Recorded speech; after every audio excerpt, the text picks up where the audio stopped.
Ooh, I'm gonna piss somebody off today. This is the gray night, and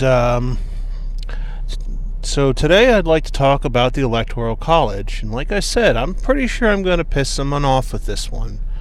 I think I'm gonna start with just the general premise that's been kicked around lately, that the idea that the Electoral College is racist.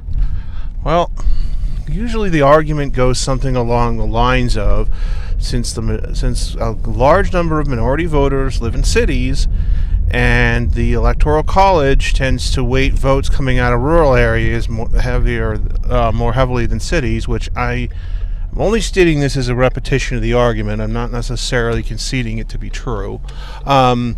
It discriminates against minority voters because their votes don't count the same. All right. Number one, when the Electoral College was actually put into play, this would have been back at the founding of the current republic, after the Articles of Confederation were tossed out. So, number one, there really weren't minority voters, because at the time the only people who could vote were white men. And I would agree that was racist. But this being the case, and that was other law, that was not law setting up the Electoral College. This being the case, I think it's a little bit dubious to argue that it was designed to somehow disenfranchise minority voters living in cities, because they wouldn't have been able to vote anyway. The stated policy purposes for why we have the Electoral College is basically with the idea so that populous states don't completely dominate not populous states. It's a recognition of state sovereignty. Now, I'm not so naive as to believe that the stated policy grounds are the only reasons why we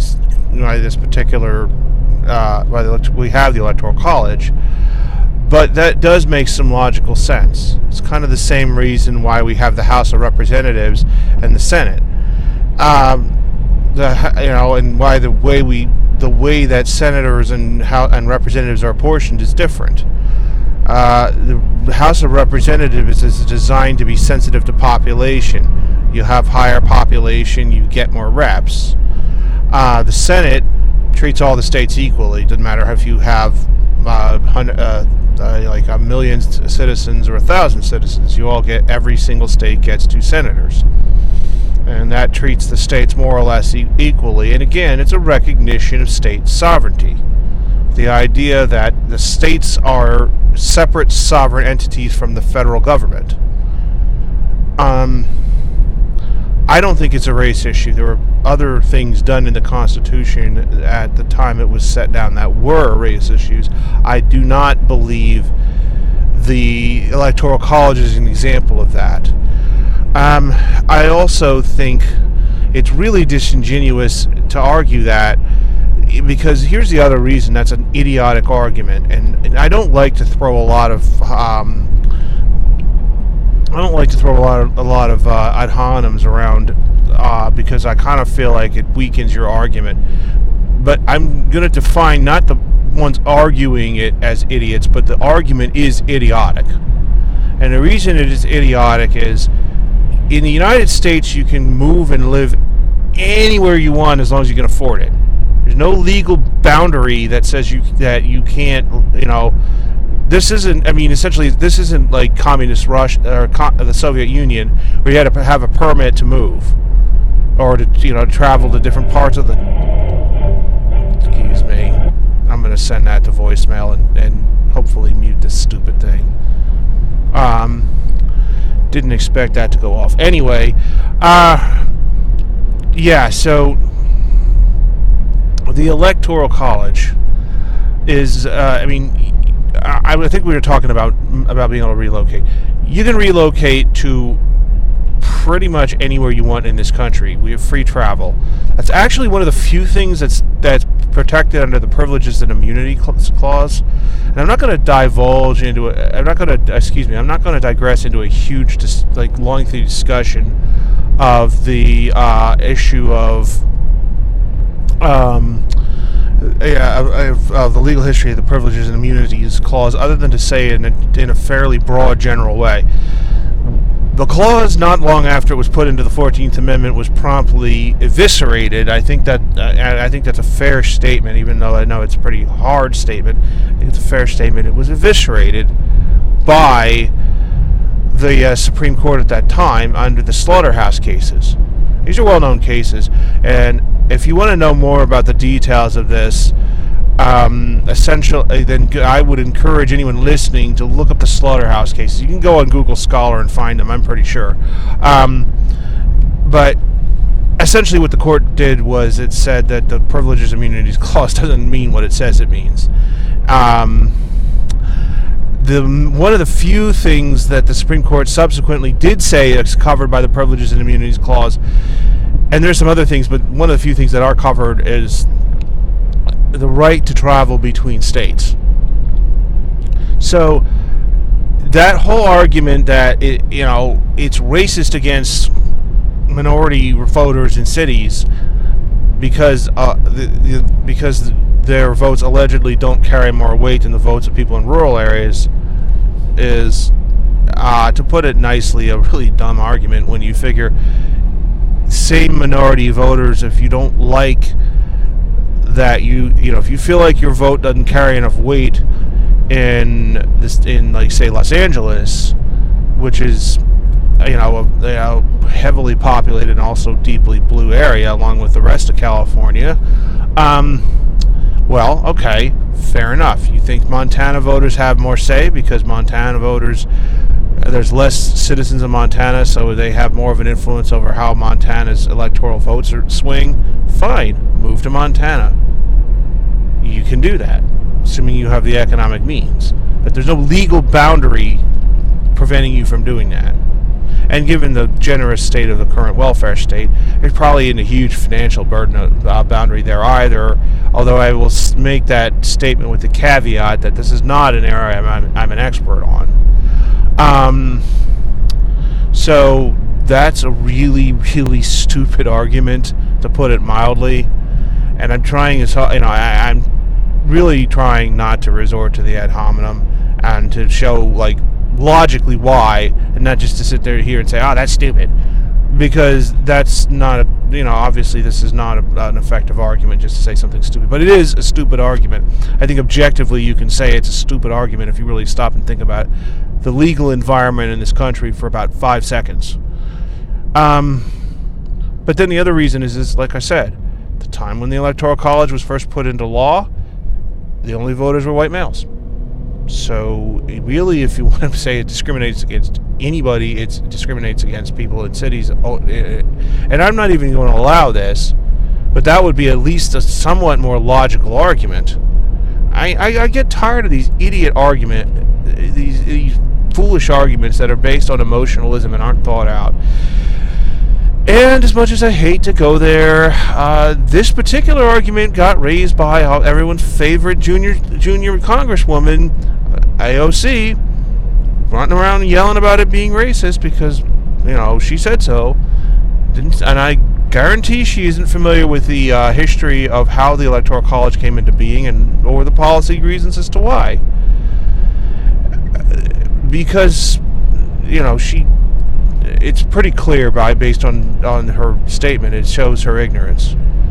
And I'm probably going to get called a racist for saying that and a sexist on top of it. And I'm sure if Miss Ocasio-Cortez we're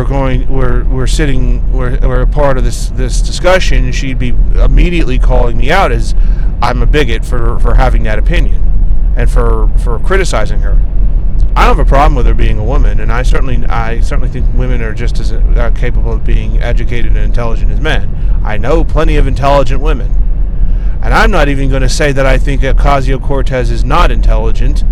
I mean, as I understand it, she has her bachelor's degree in, I think it's either economics or business. I think it's economics.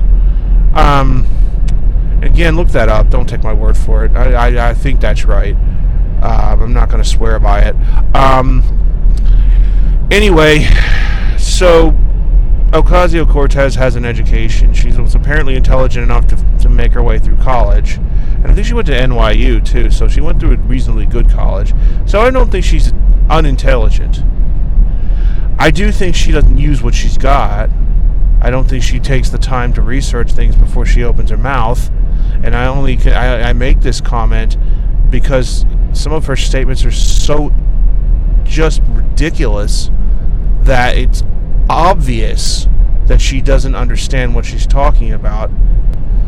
And I think that's more from a place of ignorance than a lack of intelligence. Although I think there's also an element of this is someone who is so rigidly ideological that I suspect, and I will say I suspect because, again, I'm trying to be very careful about things that are, I'm about drawing conclusions. If I'm going to draw a conclusion based on logic, I'm not going to say this is by God a fact, or this is what I suspect. It's my opinion.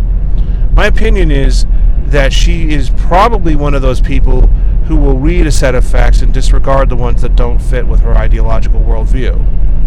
Because in my experience, and I don't know Ms. Ocasio-Cortez personally, but in my experience, when you're dealing with people who are rigidly partisan, and I would say even go so far as to say reflexively partisan, I think that's a better term, actually, because these folks, excuse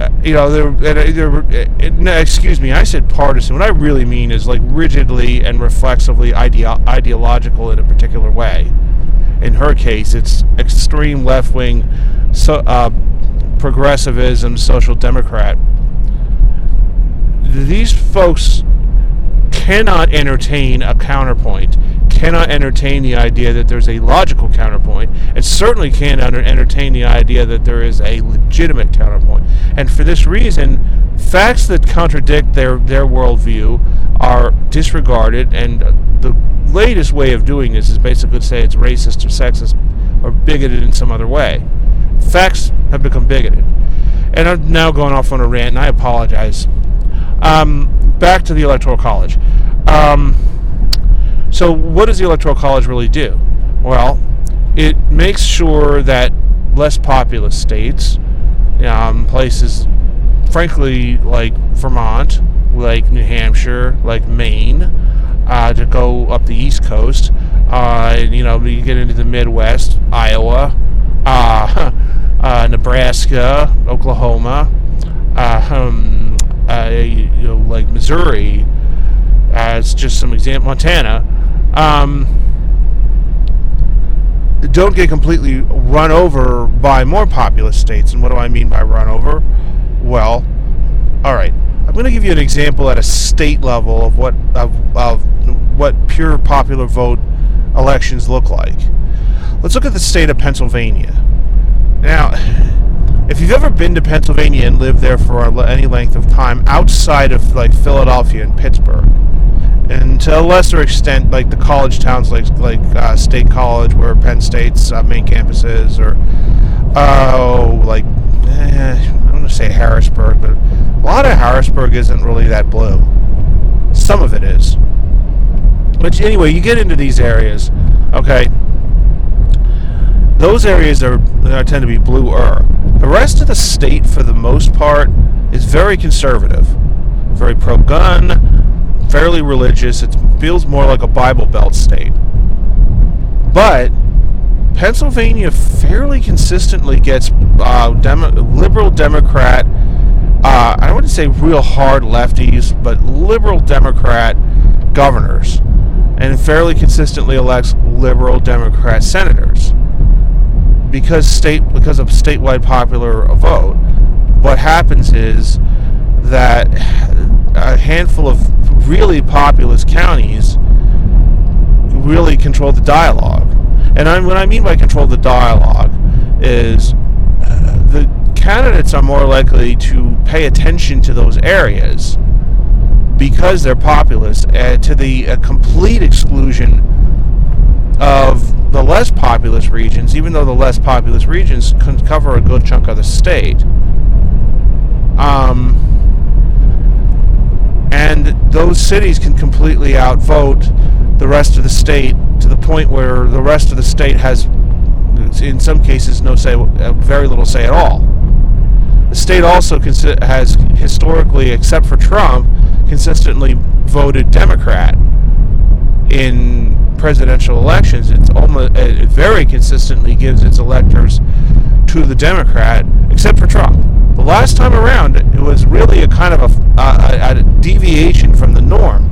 It's part of why it was probably, part of where I think that kind of thing really set off a lot of Democrat activists, because they had assumed they had Pennsylvania in their back pocket, just like they assumed they had Michigan in their back pocket and Wisconsin. But a lot of the reason that they can make that assumption is because of Philadelphia, and to a lesser extent Pittsburgh, but Philadelphia is by far the most populous city in the state. Imagine that nationwide, and I'm really being serious about this, is because there's a handful of cities that would really swing a disproportionate amount of influence over elections if it was a pure popular vote system. Because, I've heard the counterpoint to this, and I'm going to address this in a second, but they are huge population centers. It would be obviously New York City, the 5 boroughs, Washington, D.C., Chicago, Los Angeles, as just some for instances. And these are all deep blue areas. So the effect of a national popular vote is going to be to pull the country hard to the left.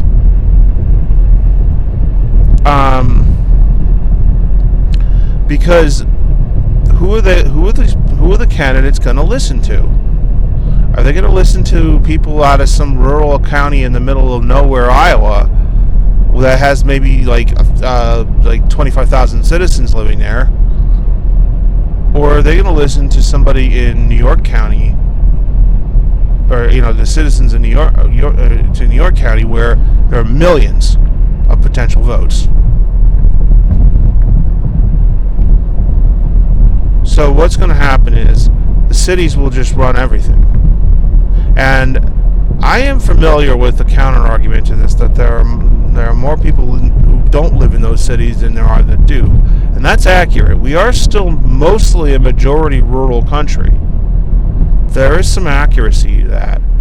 The problem with it is that for those of us who lived in areas where the population is more diffuse, that is, the population is sparse, what you're going to get is people are going to call, or the politicians are going to pay less attention to those. They'll hit some of them up, sure, but it's going to be the more populous regions that are going to control everything, and they're going to be able to just continuously outvote and outvote and outvote the less populous regions to the point where it becomes a tyranny of the majority. So the needs of the rural citizens of this country will be completely ignored.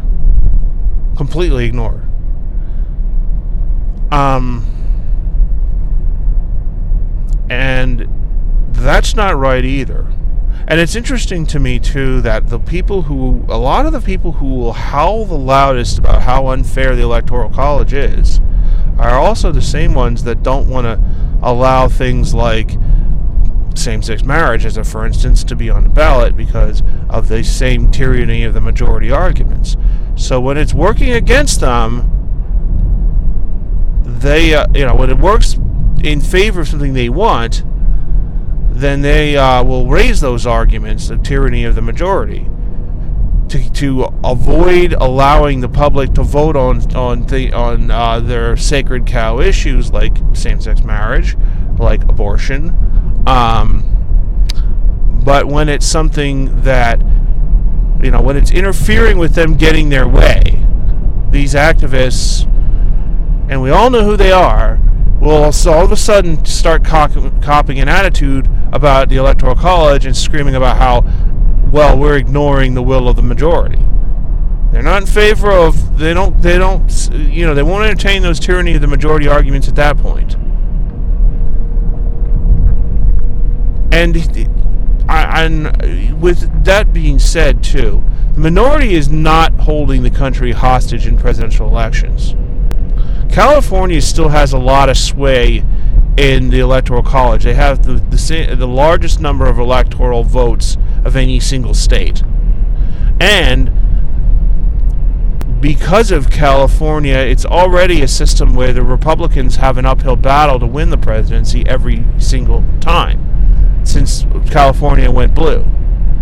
The best counterpoint they have is Texas, but California has more electoral votes than Texas, number one. And number two, Texas is getting to the point it's not even a safe win for Republicans because of changing demographics in the cities.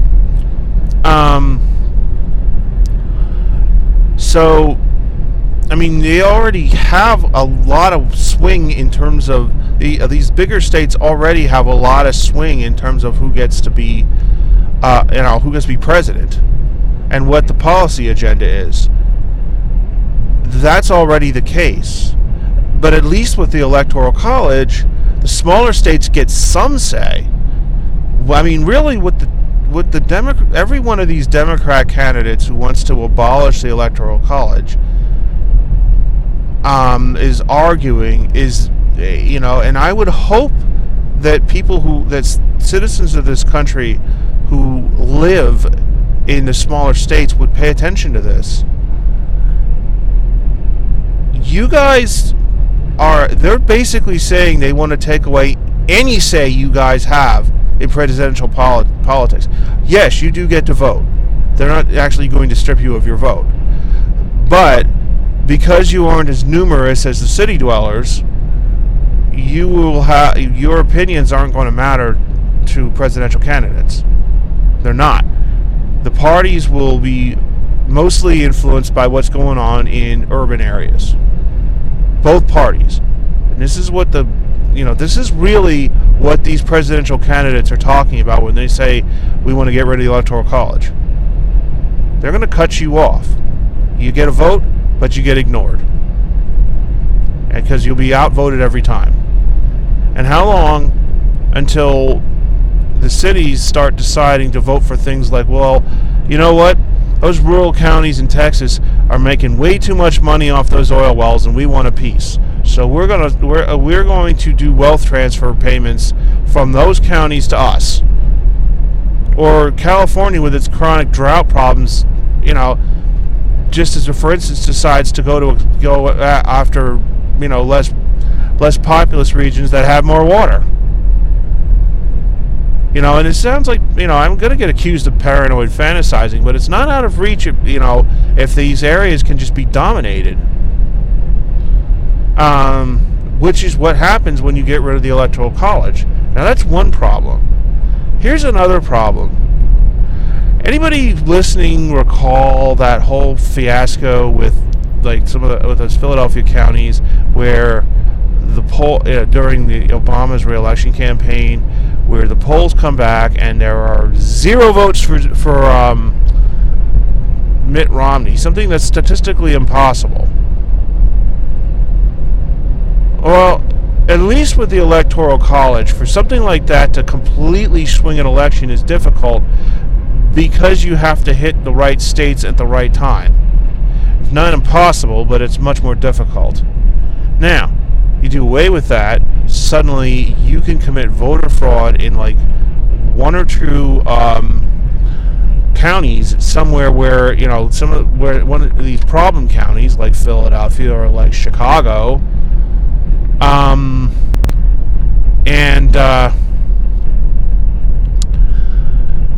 you could swing a national election out of one or two counties with voter fraud. It become a much bigger problem. And for all these people who want to go around swearing up and down that voter fraud isn't a problem, I'm serious. Don't take my word for it. Look it up.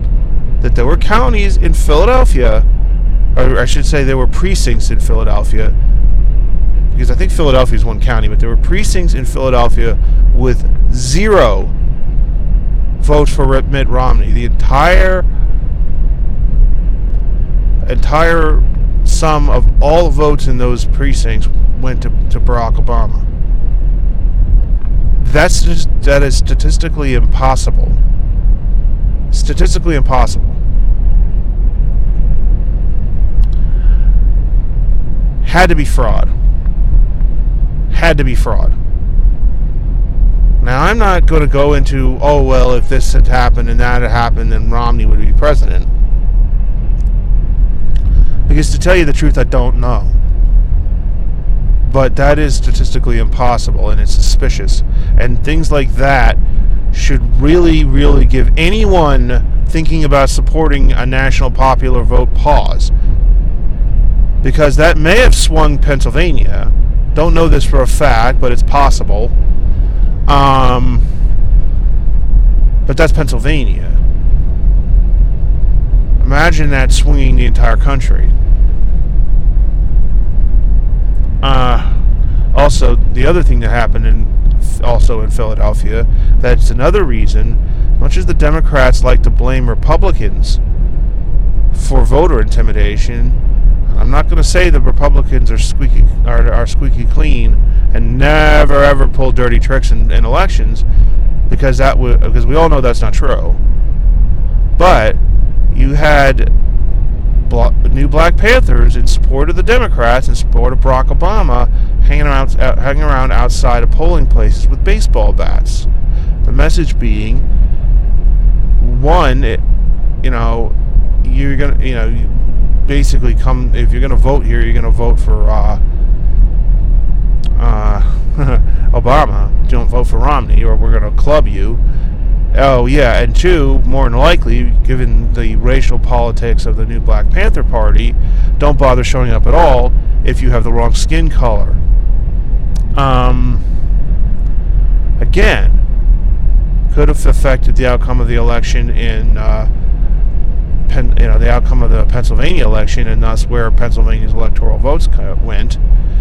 But actions of that nature could have swung a national election if you could swing the entire country if you had national popular vote. I mean, this is a really bad idea. It really, really is. It's a bad idea.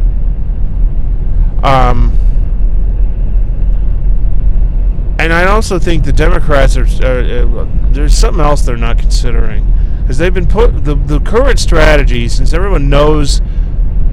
I mean, Elizabeth Warren can prattle on about changing the Constitution. Here's reality: it's not going to happen. Because you'd have to get a bunch of the smaller states, population-wise, to sign up for that. And although there are some state governments in this country that are full of, there are a lot of state governments that are just full of morons, and they may, in fact, have that be that foolish as to believe that this is somehow in their best interest. As you know, and some of them may be conned into signing on. I don't think you're getting 2/3 of the country. I think the red states will not sign on for that, just because of partly I think for tribalist reasons, because it's a Democrat idea. But I also think there are some people that are intelligent enough to see why this is bad for you if you live in a state that has a smaller population. So what are the workaround that the Democrat left has come up with on this is this interstate compact. Basically the popular vote, I think they're calling it the popular vote initiative, is what they're called. Basically what that is they have an agreement amongst states, and this has already been put into law in a number of states. Colorado is one of them, by the way, where the states all agree to award, if enough states sign on to this compact to equal an electoral victory,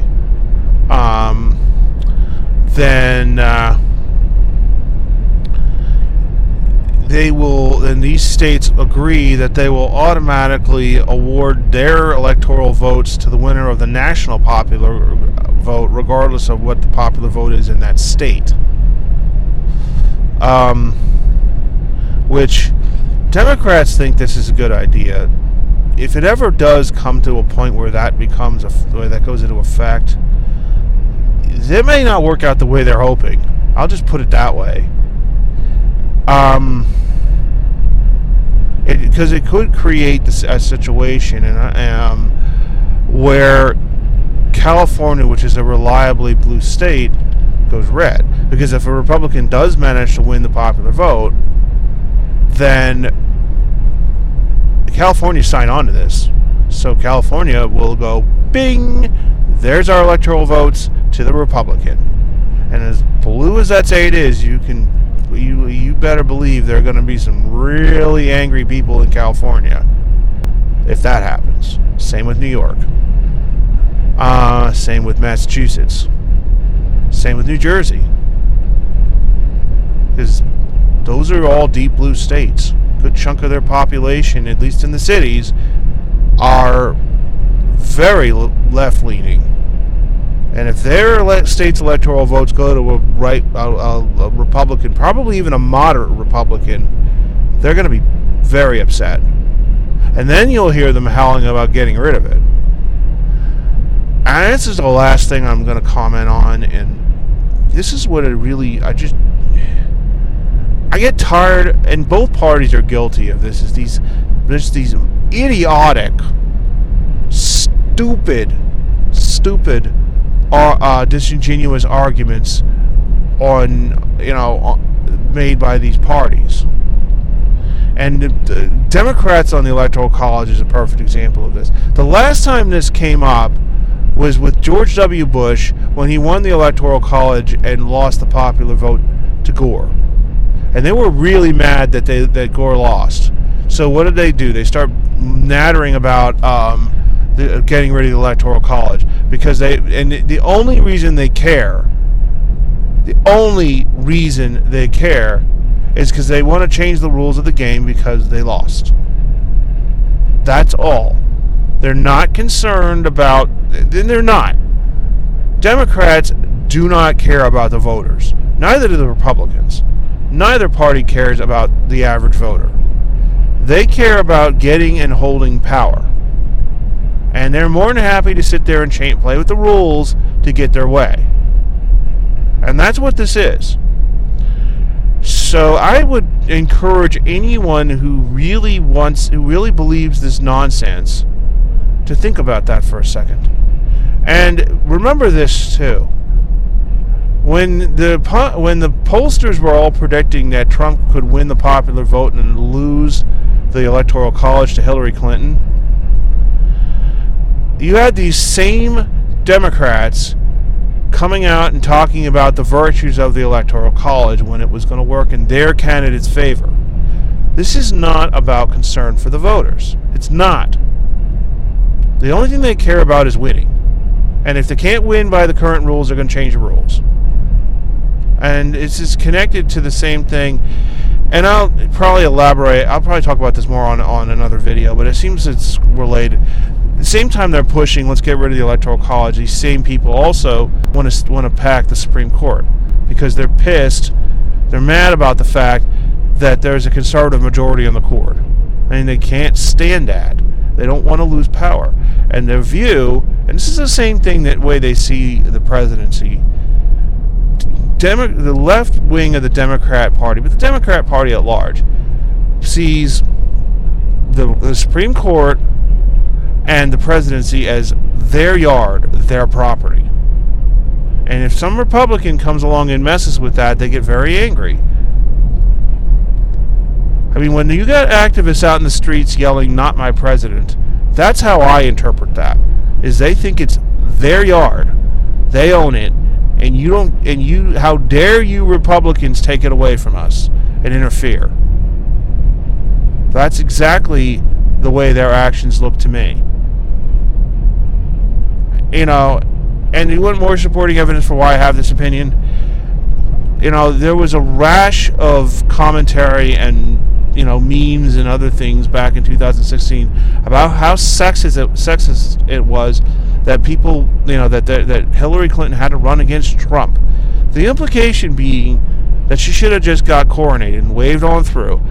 for no other reason than because she's female. I mean, they wanted to talk endlessly about how overqualified she was and how this is nonsense, as if she should just walk into the presidency. And you couldn't criticize her either for things she legitimately did wrong, or legitimately at least screwed up. I mean, she was far from an ideal Secretary of State. This is the woman who was nowhere to be found when you had the Benghazi affair going on, and as a result, American citizens were murdered on her watch when she was, what was she doing? I think she was sleeping, and you can correct, if I'm wrong about that, I'll take the correction, that's fine.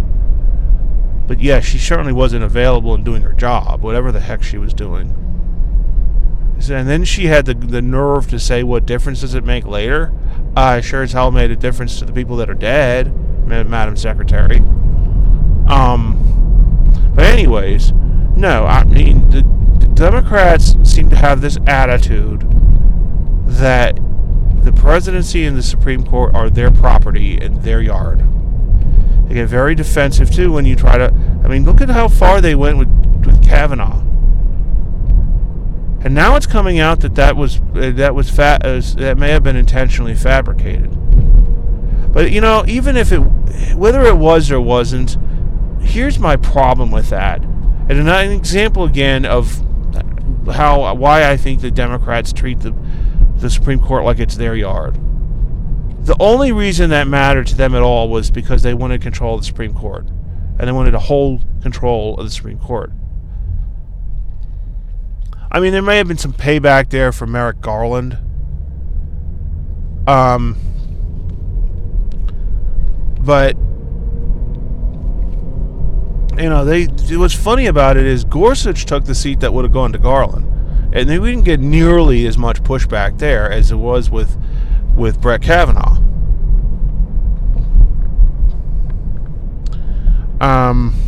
No, they think it's because it was going to tip the balance of the court is why it was a big deal.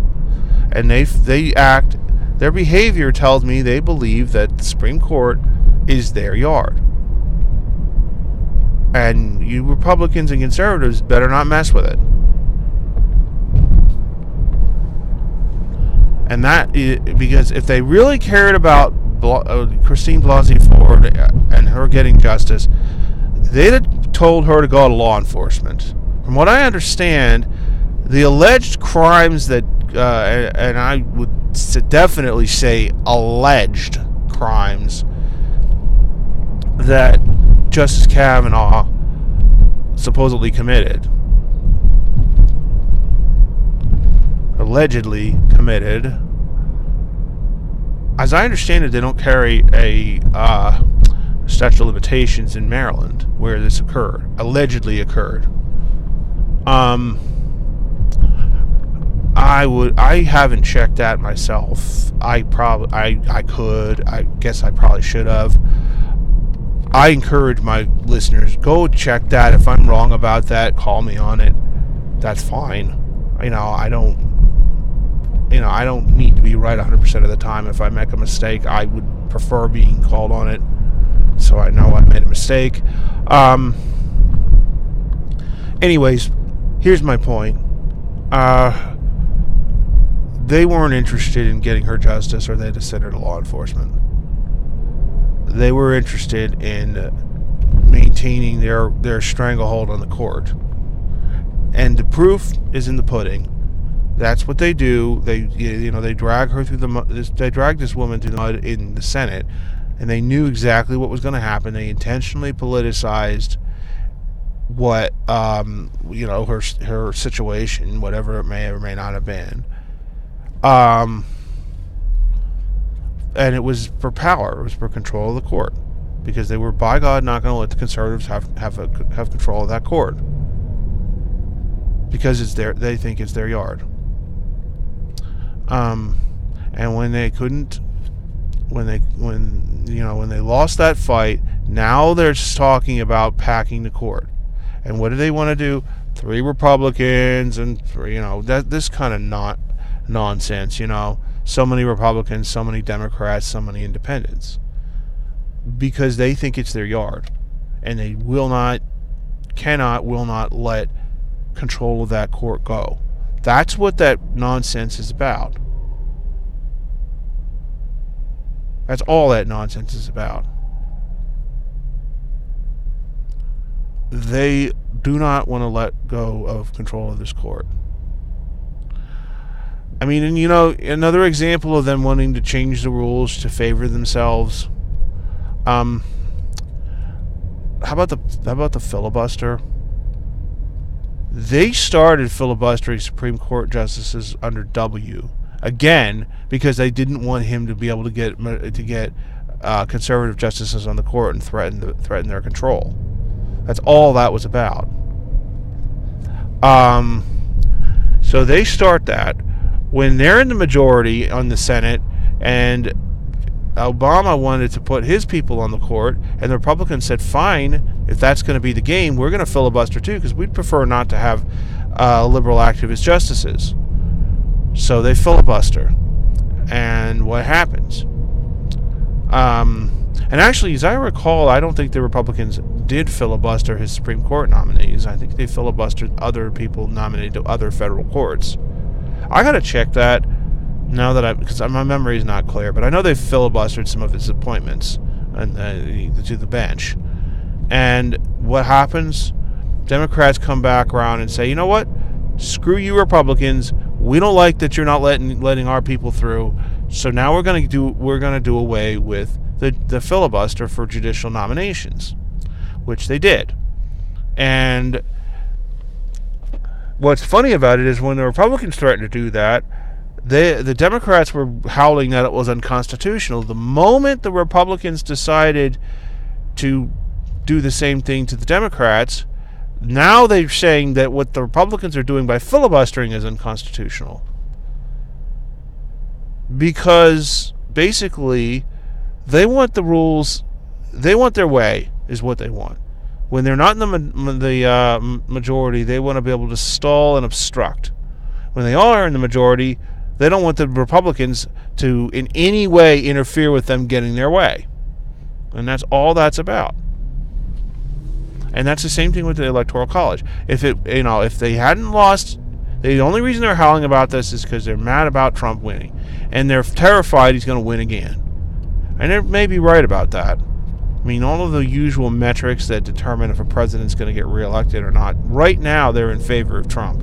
And it doesn't help either that with the exception of maybe Joe Biden, the entire Democrat field are a bunch of far left radicals, and some of them come off as more reasonable than others, but they're all pushing these socialistic far left positions, and the result is going to probably be another 4 years of Trump. And you'll hear more about that darned Electoral College, and we've got to get rid of that because it's just disenfranchising inner city blacks and other minorities. And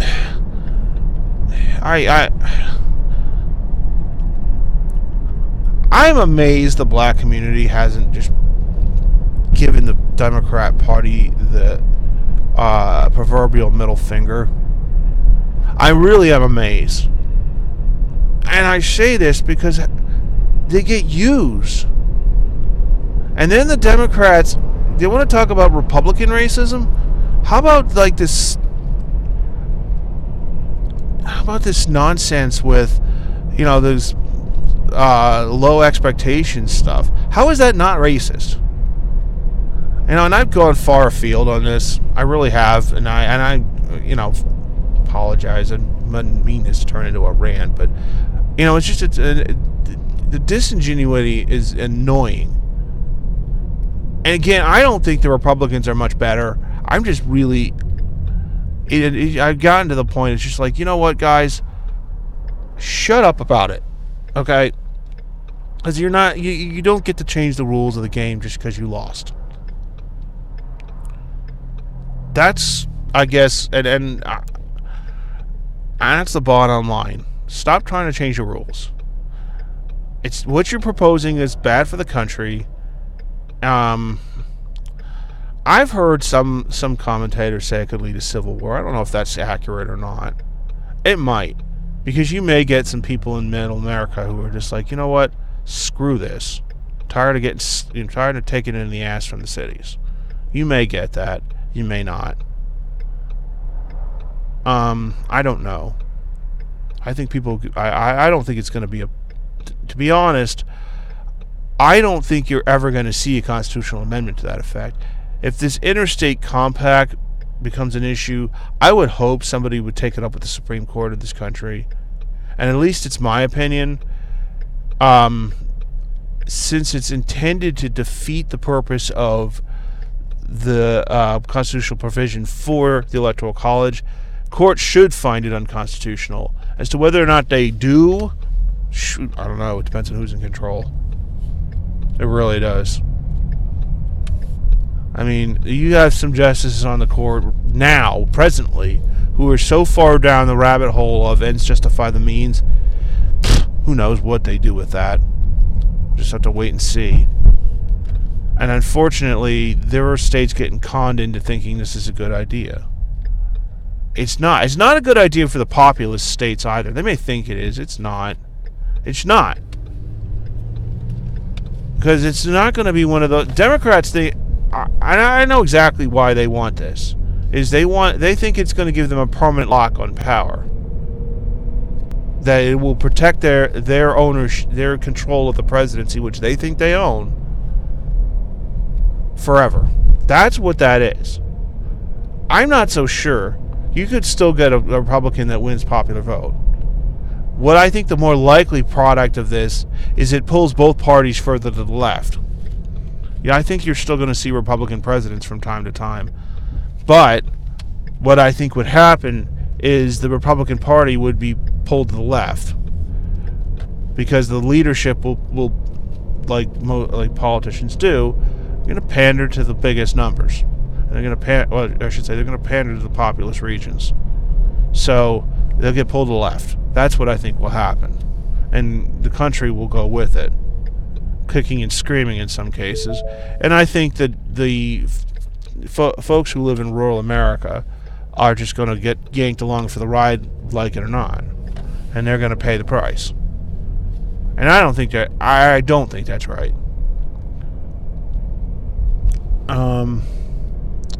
I think there are some things.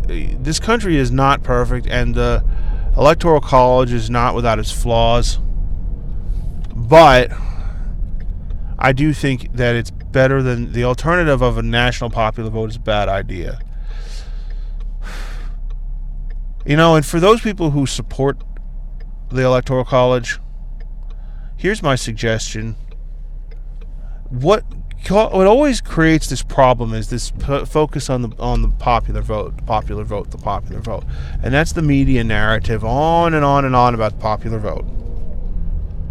Public needs to start taking an attitude with the news media. You know what? We don't care what popular vote is because it's irrelevant. Because here's the thing. The popular vote doesn't pick the president. So why do we care? Why do we care? Because the media makes us care. And the media makes us care because the media is in the tank for the Democrats right now, in the political left. And they are trying their damnedest to convince the middle American peons, as they see middle Americans, that, well, you want popular vote because racism. Without evidence and without any real, logic behind it, this is what they're going to tell you because they think you're an idiot. And that's the same exact attitude that these elitist politicians have. Is they think you're an idiot. You're an idiot with a vote. So every 4 years, they got to throw you some kind of something to get you to pull the lever for them. But you're an idiot, and that's what they think of you. And don't forget that when you listen to these fools natter about how they're racist, they think you're an idiot. Especially, if you live in middle America, they really do, because they want to take away any political clout you would have otherwise had. And that is what getting rid of the Electoral College would do. And it opens the door to rampant fraud. And if you really think that these people are above that, I suggest you talk to your proctologist about this procedure that's called a cranial rectal extraction. And I'm dead serious about that. Dead serious. I'm going to wrap it up with that. I've ranted too long already. I don't think we need to be getting rid of the Electoral College. I don't think anyone who is at all intelligent and wants to think for themselves should be listening to these Democrats, because the only reason this is an issue is because they lost. Understand it from that viewpoint before you start getting on board with getting rid of the Electoral College. Understand it from that viewpoint. And if you live in a rural area and you support getting rid of the Electoral College, I don't know what to say for you. I mean, I guess that's your right. You're certainly entitled to that opinion. I'm not going to play the game of there's no legitimate dissent. But I'm going to tell you right now,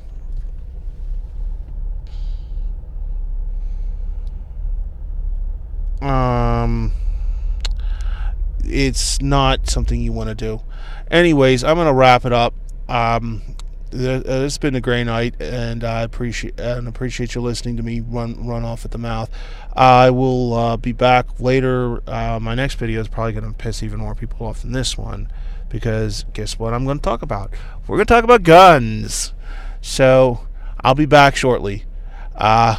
This is Great Night signing off.